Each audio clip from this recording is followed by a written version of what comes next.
এই ভিডিওতে দেখাবো টিএস সাইটের ওয়ালেটে কিভাবে টাকা অ্যাড মানি করবেন এবং ওয়ালেটের টাকা ব্যবহার করে অর্ডার করবেন।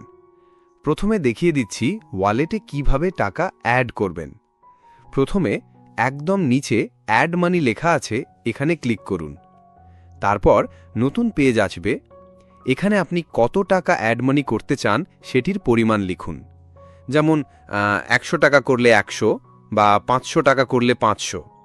আমি 100 টাকা অ্যাড মানি করে দেখিয়ে দিচ্ছি। টাকার পরিমাণ দিয়ে click here to add money এটাতে ক্লিক করুন। তারপর পেমেন্টের পেজ আসবে। এখান থেকে বিকাশে টাকা দিলে বিকাশ, নগদে দিলে নগদ সিলেক্ট করে টাকা পাঠিয়ে দিন। আমি নগদ দিয়েই পাঠিয়ে দেখাচ্ছি।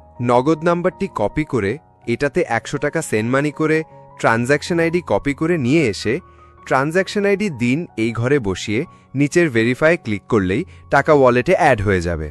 ওয়ালেটে কত টাকা জমা আছে সেটি আপনার উপরে প্রোফাইলের পাশেই দেখতে পারবেন। এখন দেখাবো কিভাবে ওয়ালেটের টাকা দিয়ে অর্ডার করবেন। অর্ডার করার জন্য যে প্রোডাক্টটি আপনার দরকার সেটি সিলেক্ট করুন। তারপর যে টপ আপটি নেবেন সেটি সিলেক্ট করুন। এবার নিচে এসে এখানে গেমের আইডি কোড দিন, এই ঘরে আপনার গেমের আইডি কোড বসান। তারপর এই বাম পাশের ওয়ালেট পে সিলেক্ট করে বাই নাওতে দিলেই অর্ডার হয়ে যাবে। এছাড়াও যে কোনো সমস্যা হলে আমাদের টেলিগ্রাম সাপোর্টে মেসেজ করলে সেটি সমাধান করে দেওয়া হবে।